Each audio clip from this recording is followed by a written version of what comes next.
Hi, I'm Commissioner John Hutchings, and I'm out here at Animal Services on Martin Way, and I'm going to go in and pay my dog license.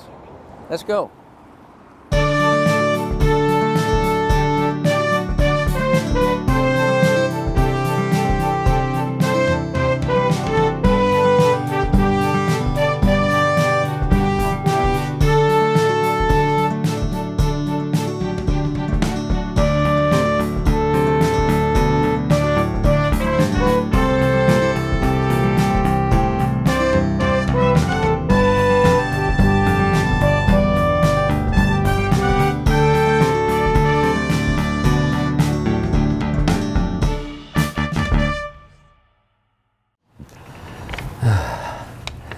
Well, here I am. I'm going to renew my dog license, and if you'll look, this is the second notice. So I'm going to pay it before my license gets suspended. I'm only kidding, they don't suspend dog licenses. But let's see what happens and go through the process together. Hello. Hi. I'm here to renew my dog license. All right, great. Are there any changes here? I didn't look at that. Nope, no changes. And I'm saving postage on a stamp. And it says $12. Is that the total, or is there any fees? It's just $12. Just $12. Can't beat that deal. It's a heck of a deal. Better than my car tabs. Does it show the make and model of my dog and all that information and age? Yes, it shows breed, color, whether it's spayed or neutered, the chip number. And what is the breed? The breed says it's a chow. It's a chow. It's kind of a chow and a retriever mix. Thinking. Now, does Animal Services then pay an extra 3% processing fee for me using a bank card? We do. I think it's a bit more for credit. So cash is preferred. Than debit, but or check. It's easy. There you go. Thank you. And I forgot to ask you, do you still have your tag from last year? The one that's Your license tag? Yes. Yes. Okay. Then we don't issue a new one if you still have the old one. Oh, you don't? Okay. And I don't put a sticker on it for next year? Nope. Okay. And do you mind shredding that for me, please? Okay. Thank you very kindly. That's it. Now that didn't take very long, and now I'm legal.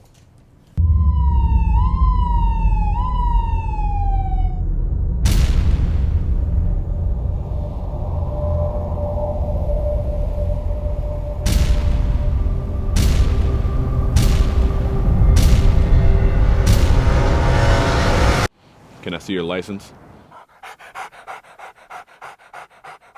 Even your best friend needs a license. Okay, let's get you home.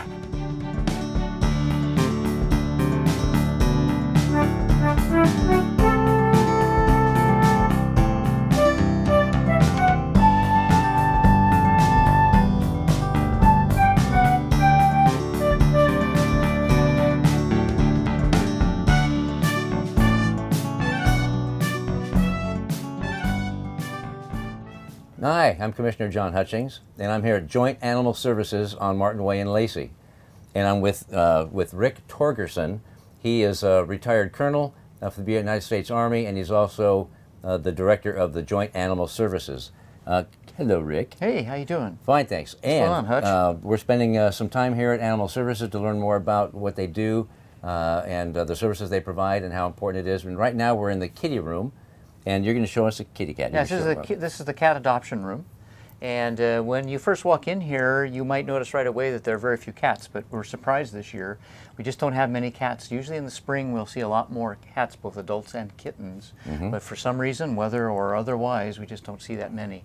And this is Miss Fitzgerald. No, well, this is Ella. Oh, Ella. Yeah, okay. It's Ella. You could presumed. Yeah, and if you come in, the first thing you want to do is look at the tag on the cage, which actually gives the animal's name and talks a little bit about their background or a little bit about them. And it says here, shy but likes to be gently petted. It's kind of like me. Right. So why don't we just see what happens here? I noticed though that she has 2 rooms, like a condo. Well, yes, and in fact they are like condos, and the reason for that is that in the olden days, animals were given, and we have to sometimes do this, put one animal in each of these rooms. But the ideal situation is that they have choices, and they can spread out away from their food and where they would, defecate and urinate. And that actually helps them have a better, less stressful life while they're here. And so it really is important for us to give them the room that they need. Is that a regulation though, or is Not this a regulation? just It's an animal welfare consideration that you want to always have. Is peacefulness for the kitties, because they get stressed pretty easily, especially in a strange environment, and the room that they need to spread out without having to wind up putting half of their body in the pan here for defecation, urination, or get their tails wet when they're on this side with the food. Notice that the food and the other pan are separate. That's totally separate. just like at my house? Also, good hygiene. Yes, you want to keep one in from the other. And I've noticed if you're looking for a cat that is going for the Guinness World Record of sleeping, Ella's been going on a solid 6 minutes now since we've been standing here. She hasn't. I mean, she's alive and well and very she's peaceful. shy. We haven't gotten her out yet. And normally, we would not just let someone come in here and open this door. We always have a volunteer or a staff member here to help. Ooh, volunteers. We will talk about volunteers a little bit. Yes, but cats, they can be frightened easily, and when they get panicky, they tend to claw and bite. So we have to be careful that we don't get anybody injured, including staff and volunteers. And me. Well, you especially, but Not especially, just right now. Okay, so we open the door. Hi, Ella. Hey, little sweetheart. Now, why don't you reach so in here pretty. like I'm doing and just pet her? Okay, go ahead. Okay. Let's go a little slow here. Hello, Ella. Smell me? Yep. That's a girl. Oh yeah. Paw that cloth. So here's a chance to get introduced to the animal, and we'll try and pull her out here in a second and see how she does. But if you have other animals at your household, we can arrange to have you bring them in and see how the cat interacts with them. Oh, that's a good idea. And that's a really good idea, because that gives you an idea whether or not you're going to have compatibility. Now, not always, because it always takes some adjustment, especially with cats, but nonetheless. See, she's doing really well. Oh, Let's try and bring her out. Hey, sweetie, come on. Okay, yes, she says, I've been sleeping for so long. Is she? Well, she's part Siamese, definitely. But I see that Siamese piece. Okay, we'll just let her take her blanket with her then. How's that? Yeah, just like a kid. Yeah. Hello, Ella. And Sweetie. a lot of the animals we get in here have had tough times. We don't deny that, and we don't always have everybody up here that has just come into the clinic, or I should say the shelter. She is so sweet and so gentle. But the idea is, my mother, she's 95 and she has a cat in her condo, and it just makes a better life for her. Yeah. And cats do really well, I think, individually and sometimes in groups, but sometimes not. It's a wonderful companion animal, because it's a wonderful companion animal. Of course. Because they're pretty self-sufficient, really. Yeah. Yep. And they can be very independent too. You have to realize that. Right. Dogs tend to be a little more dependent. In other words, they take a lot more care and consideration. And noisier. Well, they can, I've got definitely be that. dogs, too. Now it says here, no children. Is that because of her shyness and her age? Probably because she doesn't really get along that well with small people. Small people tend to be They're active. less careful with their actions, Right, and high energy. We don't want to put a human youngster in jeopardy of getting clawed or bitten. But you saw just now that an adult, as long as you're gentle with her, she's fine. So. You just broke her Guinness record. Now she has to start all over again. This is a good guide. So, like, if you have a 2-year-old or a 3-year-old in the household, it's probably not the animal you want, even if you want a cat. Yeah. Okay. The activity. But another cat might be great with kids. Now she's not chipped. No, but she will get chipped before you adopt her. She will be chipped. Yeah, Okay. she will Is be that a chipped. matter of practice we here? do that as a matter of practice. In fact, Okay. licensing, which is very important, as you know, Mm-hmm. okay, licensing and chipping are critical needs for a lost animal to be recovered and given back to the proper owner. But there's some responsibility in that. You can have an animal that's chipped, but if you've given the animal to somebody else and you haven't changed the identity of the owner, then we trace it back. It goes back to that original owner. And I would have to prove that the animal's mine. Well, it makes it harder for us to. Yes, you come in and you've been the owner, but the chip goes to the original owner, and you have difficulty then, unless you can say, I've got pictures, let me show you pictures, or I've got veterinary bills with the cat's name on it in my name. Then we start to believe you more than just your word, because people say a lot of things because they're motivated to get the animal more than they are because they really own it. Right, right. You know, I right. mean, that so happens. shipping is important. Yeah, shipping is very important. And what does that cost? Well, we provide clinics where it's a reduced rate, and we can talk more about that later because Okay, I don't really we'll have do the that. value. But we do actually have shipping clinics that we can talk about. Okay. Thank you, Ella. Thank you very much, honey. Yep. And we'll see you later, and perhaps she's, not, look at if you she's get back in adopted. here, quite calm again, and just going, well, I was sleeping. What are you doing? Yeah, Okay. So Bless why her don't we heart. go down and look at a puppy now? let's do Okay? that. All right.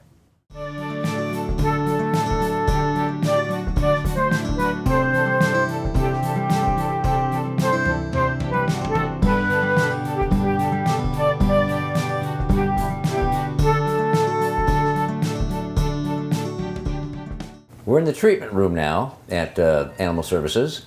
And Rick, explain to me what we're doing here. Well, first of all, you'll notice and probably even can see that there's some kittens, almost all with one adult in here. Most of these animals here are being held because they're actually waiting to be at the point where we'll actually put them up for adoption. God, they're cute. So, kitties, especially the young ones, are cute, and there's more kitties in here than there are in adoption, which brings up the point that we have large holding areas throughout the building that get used for just holding purposes, simply because we don't just take an animal that someone brings in and put it up for adoption immediately. It usually takes us an examination and some time to make sure that they're eating well and that they're behaving normally and that there are other issues that we don't know about.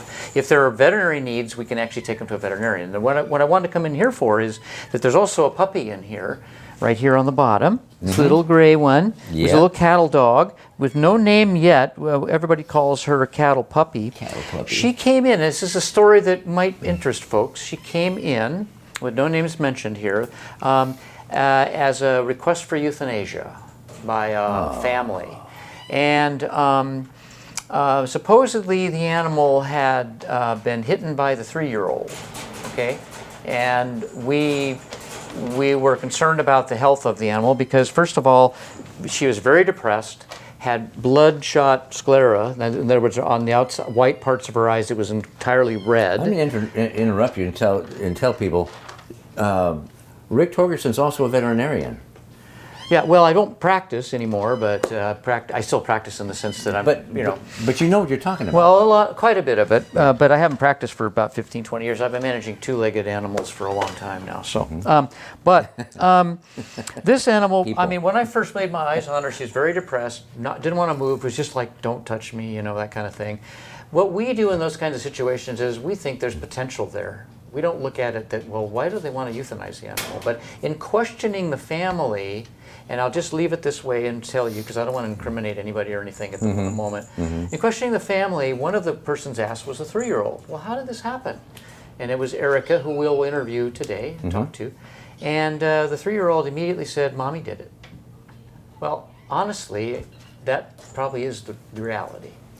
So we persuaded the owners to sign off and give us the animal. Once we do that, we own the animal. And that animal, by the way, was taken immediately to a veterinary clinic. And by the way, we practice with, or we partner with a number of practices. There's probably 10 or 15 practices in the county that we have relationships with. And they give us oftentimes reduced rates, support us in any efforts. And if one is full and can't take an animal to look at, another might not, and we'll call around and get a place for them to be examined. And it's all about the care of the animals. The care of the animals, exactly. We're here for the animals, not to make money, but to take care of the animals. Yeah. So welfare is the Help name them of the thrive. game. Animal welfare is the name of the game. So her depressed state was related to a head injury, we think. She probably had a concussion. Didn't look like she had a fractured skull, but could have had some minor hairline fractures. I didn't see the radiographs.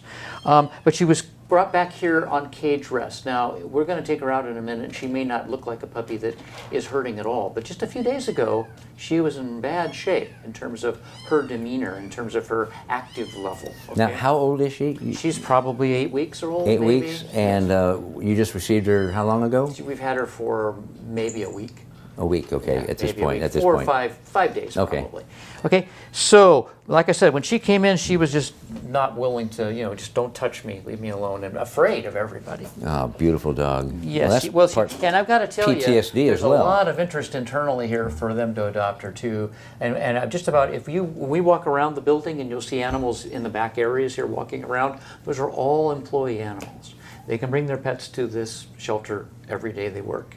And that actually works pretty well for them too, because they stay out of the house and they Right. get to play with the other animals that they get used to. And it's great therapy for the employees. It's good. Yeah, the well, employees. you betcha. That's just sort of the philosophy of the place too. But going back to cattle dog, this or cattle puppy. Abused animals is an exceptionally serious and very touching issue that we have, not only nationally but even locally. Well, I think, Erica can give you a lot more detail. I would say that, and it's a known fact that there's a connection between animals and humans, and that there's also a connection between animal abuse and human abuse. If a family is abusing an animal, they may very well be, or will in the future, abuse children, for example, or spouses. And that's a fact. There's an association with that behavior. Yeah. I'm not telling you that it happens all the time, but it does happen a significant amount of time. And there have been some pretty well-publicized cases in the last year or so of some pretty serious bad things that happen to animals. Well, they've been in the local media, and it's just heart-wrenching when you read it, Right. or you see the news piece. And part of our role here is to enforce laws that protect animals. Yeah. So whether it's Yes. neglect, actual abuse, or dangerous animals, we have laws that help us enforce them, and that implies sometimes we seize the animals from the owners if we can show the definite evidence. So it's basically, we partner with the prosecutor's office, and there are attorneys that work with us on a regular basis on cases, and we write up them and collect evidence and do the investigation. And you are very proactive when it comes to animal abuse. And Absolutely, I because love that. Well, what I think, respect that. honestly, it's not just me; it's the whole staff. Honestly, we see the good, the bad, and the ugly from Yeah. the people, and that's a frustrating thing. And there's a syndrome known as, compassion fatigue. Fatigue. Uh-huh. And that is where you want to always do the right thing for the animals in this case, but things happen, and you see people not doing that, and you just wonder how can that possibly be? You suffer from that. And not only your enforcement officers, but your staff Yeah. Oh yeah. see these animals come in their worst condition. Possible condition. Yeah. And that's got to be tough on staff as well. We've talked about Absolutely emotional debriefings. We've talked Well, about that and for staff. I think they need time away from doing their same job, and we're working on doing that more and more now. It's just tough because we have limited funds and that sort of thing. Let me ask you real quick before we get her out. Do you give these kitties like caffeine in the morning or something? They're flipping and jumping and This playing, is and they're normal kitten hysterical. behavior. It is hysterical. Yeah. You give them a ball, and you can see there's a little ball in there, and they're playing with one another. Like this one is ready to pounce on that one over but no there. energy drink in there Yeah, because no. they are hysterical. Oh, Yes, look at that one. yes. Okay, go ahead. Let's see catalog. Let's pull out Cattle Dog. Hey, little one, come here. Come on, sweetie. Come on. Yeah. That's a girl. Oh, yeah. Oh, how soft. Oh, how soft. What a beautiful. So here's an animal that somebody wanted to euthanize. Can you imagine? No, I can't. Nor can we, okay? So this to me is the heart of what we do, right here. Do you want to hold her? Oh, you bet. Here, baby, don't fall. Yeah, lick away. It's okay. Lick away. You're fine. Now, she wouldn't have done this the other day. First of all, she hurt. Secondly, she didn't trust people. So part of our process here is, one, getting her healthy completely, and two, getting her to trust people again. Yes, Puppies trust are difficult. people. Puppies They pee depend on us places. to do the right thing for They them. make mistakes in the house, and it's sometimes people get frustrated and take their frustration out on the animal. It's not the animal's fault. They're difficult though, because you have to. They have to learn. If they're going to be housebroken, they have to learn that, And if they're older and they haven't learned that, it's more difficult to get them trained. Right. We have a rescue dog at home, and he makes mistakes occasionally. He's older, for one, and secondly, he's never really been in a home until we rescued him. We didn't rescue him; we took him from a shelter that we adopted him from, and that guy is, We've had rescue dogs. It's the same thing. It takes a while to build up the trust again. The animal trusts he you. would hide behind my wife when we walked him and Yeah. that sort of thing. And Good now he girl. comes right up front and he feels more confident. So explain to me the adoption process. If someone came in Well- and say, "Hey, Ella," or "Kettle Puppy," what would happen? Well, first of all, she's not up for adoption right now, and it won't be for a while. But I would say that it's really a simple process, but it requires the potential adopter to demonstrate responsibility.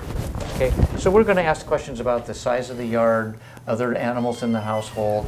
The fees are not exorbitant. In fact, they're cheaper than almost any fees you'll find when people are doing this privately versus a public organization. So we have $70 for kitties and $90 for dogs, and we're able to underwrite the cost of the sterilization because every animal that's adopted is sterilized because there's really too many animals out there anyway. So there are costs associated with it, but our fees and go towards vaccinations and care that's required as they're growing up. Can you grab her now so I can get these hairs out of my eyes? Okay, now I was going to let her run around the floor a little bit, but she is on cage rest. So what we'll do here? Oh, you little monster! Let's see what happens. Hey, little one. Okay. Okay. Yeah. You're going to be a beautiful, beautiful dog. Yeah. One of my former staff, and she now works at the city of Lacey, she had a little cattle dog like this that had to have a leg amputated, and the owners didn't want it, and she wound up adopting it herself. Oh. And that dog is very similar to this one in terms of need. But this is breeds are specific. So if you're going to adopt an animal, you might love this animal, but do you have the ability to get the animal exercised like it should be? This breed is used to, herding, running around for literally hours at a time. Yes, as a young adult and as an adult animal, and so they're not like another dog. You might really have better luck with a different breed, but you fall in love with this dog. And you want to be loved and cared for. So when you fill out the application, of course, you fill out all your name and address and all that sort of stuff. Yeah. What other animals in the family, and we encourage always having them bring the animals from the home to our greeting area, which is in the building as well, and they can get an idea how the animals are going to interact. It's always a little rough at first, but generally you can tell right away if there's going to be a major problem. Not to say that you won't have difficulties, I don't mean that, but honestly, look at her. I mean, I can't imagine that someone would just want to, we honestly think that she probably was an embarrassment in a sense because something bad happened and they just wanted to get rid of it. But because of their inability to deal with it, now this dog has got a full life ahead of it. This dog has a great opportunity to have a happy life, yes. And this is our ideal situation. Now, but the adoption process honestly is simple, but you have to demonstrate to us that and we might even do a site visit, because there's a box to be checked on that adoption form, and would you be against us going to have a site visit, okay? And if they say no, we have flags come up, because why would you object to us trying to do the right thing for the animal? Exactly. And so how tall? So that leads to other questions. How tall is your fence? Is it locked? Is it secure? Is the dog going to be outside or inside most of the time? Is it a split rail? Right, yeah. I mean, all those kinds of things. But then, do you have photographs? Can you show us what your fence is like? And would you mind if we went and did a site visit, which would look at all that? Yes. And you'd be amazed what people will say is a 6-foot fence. Uh-huh. See what I'm saying? I'm not 6 feet, okay? Yeah. And then, it's 6 feet. Or there's a spot in it that's, it's 6 feet except for this one spot, and that's almost 6 feet, and it's only that tall. I'm just saying, some dogs are more likely to jump than others. Right. So we do our best to, with evidence, identify a good owner who's going to be responsible, and then they take the animals with them, and then they'll have a responsibility if they're not spayed already. By the way, we're getting more and more animals that already have been neutered or spayed, and so that is a very interesting finding. But we're seeing more and more of that. In fact, we've reduced our budget for spay and neuters this year for the first time I think ever, or at least in a long time, because we're seeing more that are already neutered. They're being cared for. Sterilized. Yes. Well, I am thrilled for Cattle Puppy, because she's got a beautiful life ahead of her. Yeah. A loving home, the right home. She's going to be a stunning dog, and companion. And so we're really pleased to have the opportunity to do the right thing. And I would say one more thing about that. Please. And that is that we have a professionally run organization here. And I have a potential donor who was interested in what we do. And one of the things I mentioned to her is that we associate with and partner with people who we know by practice are ethical, who do what they say they're going to do, and they have the animals' welfare in mind. And you're talking about donor, not of animals, but donor of I'm talking about funding. People that we partner with. Because this potential donor wants to know what we do for animals. And we don't just adopt animals out. We partner with rescue organizations. We partner with Seattle Humane for a variety of different reasons, because we don't have behaviorists on staff. And we need to have behaviorists actually help us or help the animal get to a point where they're adoptable. Yes. Make sense? Yeah, But there are people out there who aren't ethical. And if we find that out through our practice with them, then we don't recommend them, we don't operate with them, we don't work for them. We will come to their aid if it's the animal's interest. That doesn't change. But in terms of recommending people or I mean, we have, it's difficult for us to be negative for legal reasons, okay? But we do have people that we trust and we have people that we don't trust. We've got staff here you can't see on camera. What do you think of her? She's the sweetest thing. She's adorable. How could you not love that little dog? Now, when would she become available for adoption? Well, it depends on weeks, her a month? recovery, probably a couple of weeks, but we can't guarantee that, honestly, because we've got a lot of interest already. Oh, do you? Yeah, internal interest. See, that happens. But I can tell you, whatever home she goes to, it'll be a well. So by the time this airs, she very well may be gone. Sure, very likely. In fact, we used to do television programs with adoptions and bring up animals and show them. This is before my tenure here. About 75% of the time, the animals were already adopted by the time people came to look for them. So yes, it got people to us, but they shouldn't expect to have waiting for them the animal they see today. for Exactly. example. Yeah, It exactly. just Because it happens goes so too quickly. Right. People walk in the door. And it means, and you can put a hold on an animal, and if you put a hold on an animal, it's a $5 fee, and that fee goes towards the adoption. The only reason we charge a little bit is we want people to really, Come back. invest in it, Yes. And otherwise, because they still sit in the adoption room, and other people might want them. And that 5 days or that $5 doesn't That cover whole- the cost for an No, entire day for an animal. No, it's more either. like $7 or $8 a day per animal, Per animal? to be here. Yeah. Our website is jointanimalservices.org. Okay, And they can that see the pretty animals that are much- currently- pretty much tells you everything we do on that Okay. website. And then, of course, it gives us our address, our phone numbers, and you'll find nice to meet that if you come here, a lot of people just come in, walk through, and leave. They're looking for a specific breed, etc. And the animals for adoption are all out front. When we were in the cat area, that's the cat side, and then there's a different area where we have dogs. Yeah. But I wanted to show you this little guy because of his story. And it looks like she's biting, but she's not biting. Not at all. No. Well, not they at all. teeth a little bit. They're you know, teething, they're yeah. with their babies. But it's like yeah. She just wants to nothing. play. But we Yeah. got to keep her a little bit Quiet. Quiet, yes. So here we are, back in the cage, and I know she's not probably It's good playtime. pleased with that. But honestly, that is for her protection. Yes. Now, when she would be adoptable or in the large dog room, which is out back, which if we were to go in there, be pandemonium with barking. Those are all animals that are in various stages of being readied for adoption, or they're in quarantine because they've bitten somebody, or they're being held because of legal action related Got it. to their care or problems where. So they actually become evidence? They become evidence sometimes, the animal? If they're part of a case, we don't actually own them until the determination is made by the courts. Okay, so we've had dogs, unfortunately, we're very unhappy about this, but it has happened, over a year here waiting for a court decision. And it's really sad when you have puppies born during that period of time. And In captivity here. yeah, and they don't get that socialization like they should, and none of us are happy with that environment. And we can't take action like we would like, because we would actually foster them out. We have a lot of people we know who are good fosterers. Yes. They'll take care of Yeah. animals, socialize them for us, get them back, and they get adopted.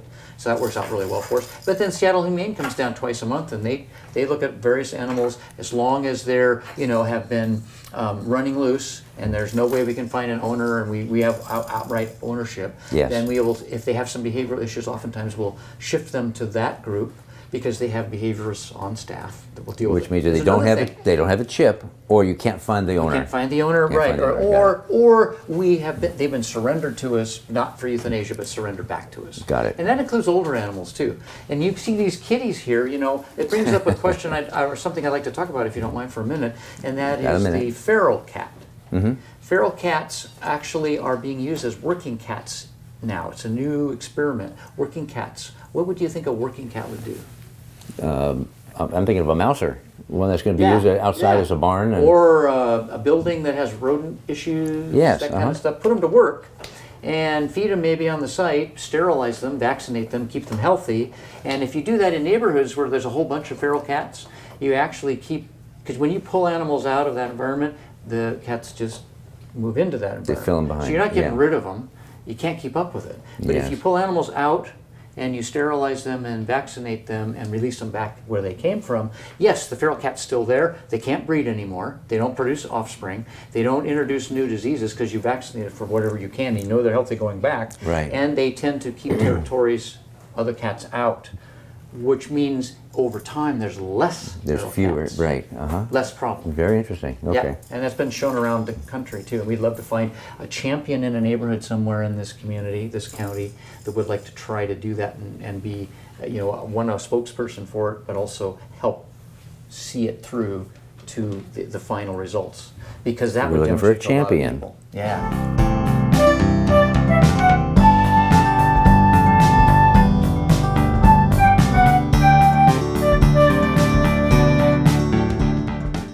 So, within Animal Services, I am now in the enforcement office. And with me, I have Chief Enforcement Officer Erica Johnson.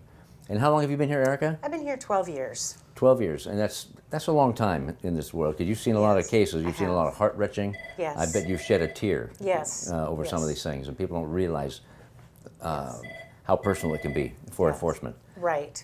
So tell me, how many officers do you have? We have 6 enforcement officers here. Okay, and are they out busy right now? Or you don't have all 6 on now. You have No. like 1 or 2 on at a time? Yes, we have usually 3 on at a time. Covering the entire county? Yes, the Okay. entire county. And so what type of things are they doing out there? They do animal enforcement, such as they respond to animal to human bites and animal to animal bites in the cities. They respond to menacings. We assist the police on their cases. You know, say they have a deceased person, we'll come and pick up the animals. Or if they've arrested somebody for DUI and their dog or cat is in the car. We do dog and cat, animal at large.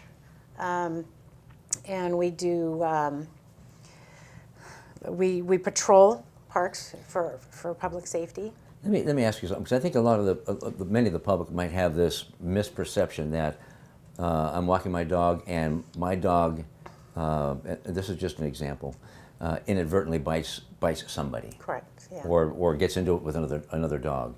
That, oh my God, don't call animal control because they're going to take my dog and euthanize it. Correct, yeah. What happens in a case like that? Yeah, no, in a case like that, if an People animal... are scared. Right. And I can understand that. Yeah. Usually on bites, we will never, unless we're instructed to do so by the human, the owner or the police, we will leave the dog in place for a quarantine. But we do have to do a quarantine if it breaks the skin and there's fluid transmission there. Okay. But no, we will not just take somebody's dog. We understand that bites happen, and so we will just have them quarantine in place, which means that they have to keep the dog away from any other human being or animal that it's not used to for the purposes of just evaluation. And there's, dogs bite for a number of reasons. Yes. So it might be a legitimate reason the dog is going to nip at someone. Right, yeah, and we have that discretion as well to determine if it's a provoked bite. That's what we call it, meaning that did the person go, and put their face in the dog's face? Was it a child that pulled on the dog? Was the dog scared? So it could be any number of reasons. Now, are your enforcement officers, are they armed? We have taser. You have a taser, okay. And so if they run into some hostile people out there that don't want to lose their animal, and law enforcement they would be called to assist you, I would imagine, or help out. Yes, they would. And we also call them to assist when I serve my search warrants, things like that. How often do you do search? People I'm sure aren't aware that Animal Services issues or search warrants issued Yes. to seize an animal, I would imagine. Right. Or search for conditions Yes. of neglect. That's correct, How yes. often does that happen? I do several a month. Actually. Several a month? Yep. I probably typically get several cruelty cases a week. So right now I've got probably 40 pending cases. You see, and I did 35 years in law enforcement, and I didn't realize that you guys do that to that extent either. Yeah, I started out my career in human law enforcement, and along the way I decided that this is my calling here. And so I've been trained since 1990 to do these kinds of investigations and cases, because you have a victim that cannot tell you what happened, which is a lot harder sometimes than a human involved case. Right. So you have to speak for the animal Yes. that can't speak for itself. Yes. Yes. Wow. And so you bring, you're in civilian law enforcement. Mm-hmm. You bring a wealth of information and experience and expertise here then. Right. And as part of what we do for the public is I teach animal cruelty investigation in the schools, at the high school level, and in the vet schools, and at the police academy.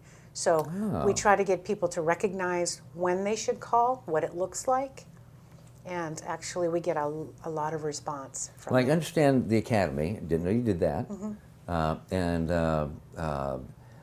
However, you go into the high school. What other kind of community outreach do you do for educational and being proactive like that? Well, we do some rallies at the Capitol, and they'll sometimes stream that live on Facebook. But I've also done readings for children. Of course, I tailor it for that age at the public library. Mm-hmm. So Why do you target high school rather than, for example, middle school? I think it's because of the content.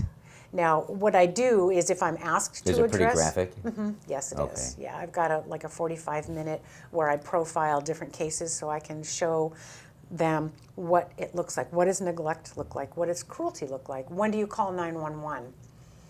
Now, I would imagine that's got a multi-pronged purpose behind it. Yes. Telling people, perhaps we're on notice, we're watching, we know what this is. Yes. Also let them know, if you're aware of somebody that's doing this, please call us and report us. Yes. Or report it, and also prevention. Correct. But is there like a Crime Stoppers? If someone said, hey, my neighbor, I know they're abusing an animal, do I call? Do I have to leave my name? What do I do? Yes. Am I going to be, do I have to go to court? Right. Are you going to tell them that I called? Right. What kind of protection do they have to save an animal? Yes, and that's one of the things that I explicitly talk about in there, because oftentimes it is a family member or a friend. And so what I tell them is that you can be anonymous, and I will develop my probable cause to move forward as I can. Now, if that's not possible, then I have to maybe go back and say, would you reconsider?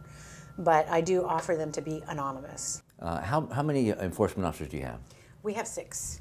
You have 6, and one has been here 30 years? Yes. Ken Maynard. Ken Maynard's been here 32 years, I think. 32, because I knew Ken when he was a young man. Yep. And I walk in and I see him, and he hasn't changed. Right. It's the same, so it's good to see you have a lot of longevity. Yes, and Officer Sprague has been here 30. Oh, good grief. Yes. So what do they spend their day doing? They spend their day, enforcing, they do at large, they do bites, they do menacing, public safety issues. At large just means a dog or a cat? Yeah. Not cat? Cat too? Cats too. Running it loose, okay. But when you hear out in the county area, hey, we have a cow or a horse that's loose, do you respond to that? No, that would be county sheriff's office. Okay. But we have had loose pigs, horses, goats in the city too. Okay. So we do respond on that. All right, but no giraffes. No, not yet. Okay. Erica, I saw this award that you were awarded just recently. Tell me about Yes. that, please. That was given to me by the Humane Society of the United States. It's an award for humane law enforcement, and it's only given out to about 5 people in the entire nation, and that includes law enforcement and prosecuting attorneys and judges. And I was very honored. I had no idea I was being even considered for that, but I was very honored by that. And so that was only 5 a year Yes. out of several professions nationally. Yes. And here in Thurston County, you were awarded that. Yes. Well, congratulations. Thank you. Beautiful. Thank you. And that's specifically for For excellence in humane law enforcement. Okay. Is it relative to abuse cases in your Yes. investigation and bringing those forward? Yes. Yes. I've been very proactive in my career I have a zero tolerance for it. I feel that, it's my duty, since I'm tasked with a commission to do so, to protect and serve the animals here in our county and other counties. I also reach out to other counties, including their prosecutors, and they've reached out to me to ask questions as far as how to charge a case and what to do on it. And you bring up a good point. You are, the enforcement officers are commissioned through the Thurston County Sheriff's Office? Yes, we have. Let me see your badge here. So Yes, that- we actually have 4 police commissions. We have one for Tumwater, Olympia, and Lacey, and then we have another one for the county, but we are commissioned police officers. So each chief and the sheriff issue a commission then, so you can operate Yes. within their jurisdictional boundaries. Yes. The one final question I have to ask you, Erica. You've been doing this for 12 years, and some of these other officers, 30 and 30 plus. Right. How do you deal with compassion fatigue? That's a very good question. When I get a new cruelty case, I become very driven. I'm already going through what I need to do for my investigation and getting that animal to safety if it's still alive. All the training kicks in. Training kicks in, and I become very focused and very driven. It's actually almost kind of like a physical change for me. But the compassion fatigue part of it, I just realized that I have to, I've been given this case, I need to see it through. I have to do a 100% rock solid case. I have a 100% conviction rate so far. And so I focus. That's what I do. I focus, and I know that this isn't going to be the last one, and I need to be healthy and whole for the next one. Yeah, but how do you and your staff remain healthy and whole? We a lot of humor. We bounce things off of each other. We have each other's backs. Sometimes if it gets too much, we'll just take a break and take a walk, things like that. Yeah, humor cannot be underrated. Right. Or should not be underrated. Correct. We have a lot of humor here. And so when you're focused on a case like that, I'm going to guess twofold. Yeah. Number one, protect and save the animals. Yes. Yeah. And the other's put the bad guy. Absolutely. Yep. I've been putting people in jail. I just, that's my thing is like, you know what? If that's all the jail time you're going to get throughout this case, then happy to help. Pretty satisfying, isn't it? Yeah. Well, it's my pleasure to stand in your Thank presence. you. My pleasure. to Thank you have for all you do. Thank you so much. Thank you for all you do, Erica. Thank you. I'm now in the office with shelter manager Heather Liu. Thank you for being here, Heather, and taking the time to do this brief interview. How long have you been here? I've been here 17 years. That's a long time, and you've seen a lot of changes in animal services, changes in staff. Yes. I would imagine. Yes. And the way things are done, process, policies, procedures in 17 years. So tell me, what services, if you can go through a bullet list of services that Animal Services provides. We provide medical care for community animals, strays coming in. We do, stray animals running loose. We do adoptions. We do community education. I'm trying to think. We do a lot of stuff. We do animal cruelty and law enforcement. Enforcement? Yeah, enforcement with animal. Licensing. We do licensing for all of Thurston County. And that's kind of sums it up. We do also do intake of animals that people can no longer keep. Or care for, or Yeah, whatever. and they'll Okay. bring them here. It's an option for them. So let me ask you this, 'cause I don't think we've touched on this yet today, and that is, what can people do in the community, throughout the community? What can we do to support Animal Services? Adoptions of animals from us help support and find animals homes. Okay, adoption. Yeah, donations to help with our court cases. When we get them in, we have emergency care, and those can get So you're talking about monetary?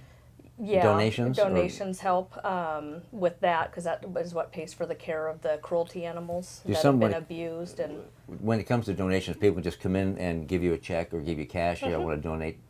And is that tax deductible? it is. Do you know? It is? Yep. Okay. And I've heard of endowments. Mm-hmm. People can put joint animal services in their will. Yes. Yep. And they do that? We do have that done. Yes. Wow. And that helps tremendously. The other portion is just volunteering. We have a volunteer program, and they can come in and volunteer to help care for the animals that are here. So you screen the volunteers, Yes. of course, for Yeah. Mm-hmm. appropriateness, and do a background check on them. And then you use volunteers all around in the services? Yes, With the exception of law enforcement, I'm sure. Yeah. or enforcement. Yeah. How many volunteers do you currently have? A few hundred. Wow. Yeah. I didn't know that. Yeah, we have them, and they're even for foster homes to care for. We do a foster program too. That's part of volunteering. To care for either animals that are too young or injured that need a place to stay for a couple months to Okay. heal. That's one So of the options. if somebody has a pet that's deceased, or they have a pet that they've given to someone else, a neighbor, family member, whomever, do you take the bedding? Do you take leftover food? Yes. What do you take? We can take anything, basically anything pet related, small, up from hamsters and mice up to even some domestic animals as far as goats and pigs. We do see those in the city limits. So we do get those in here and have to care for them too. So you take physical donations of toys and Yep. leftover pet stuff? Yes. Rather than people just throwing it away, but Yes. not medication or medication? We can take a limited types of medication. We can't take any controlled, anything that's a controlled substance. Yeah. Okay. And you Those don't have can- one of those medical boxes, the medical drop We box? do not. They do have several in the county though for Okay. people to drop the controlled substances off at. Any other services that we haven't touched on? We touched on the volunteer program, which I didn't say in the first part of it. I think I covered them all. I'm sure I'll remember some later that I didn't bring up. That is but- huge. And finally, then, what do you do as a manager on a day-to-day basis? You managing animals? You managing the shelter? You managing people? Or all of it? All of the above. Good grief. Yeah, doing medical checks on the animals coming in that have any injuries or any medical concerns. Determining if we're going to care for them here, if we need to send them to a veterinarian. Okay. Filling in pretty much in any department as far as front receiving. Because you're partnering with a lot of organizations and people outside of this organization, Yes, external yes. to here. And so you keep that relationship going. Yes, yeah, I'm part of being involved in that. Okay. And that's helps with some of our animals with some behavioral issues and stuff that we can't place here. We've been able to partnership with other agencies to send them up there that have better behavioral programs. Okay. Now, final question. What time? Two questions. What time do you get off? Normally 6 is when I'm supposed to 6. get off. Okay, so final question. Besides 6 o'clock, what's the highlight of your day? I think just helping the animals is my main highlight. And finding new homes for ones that have been either abandoned or left here. And if you haven't picked up on it, that seems to be the common thread that runs throughout this organization. Is their main goal, their main drive, their main purpose is to help, and it's the welfare of the animals. Yes. The ones that can't depend on themselves, they need to depend on human beings Yes. to protect them and help them. Yep. Beautiful. Thank you, Heather. Thank you Oh, very much. thank you It's for a coming pleasure in. meeting you. Yeah, pleasure to meet you. Thank you. Hi, I'm Commissioner John Hutchings. Check tcmedia.org for scheduling information about this and other programs on demand about our community. TC Media, it's local.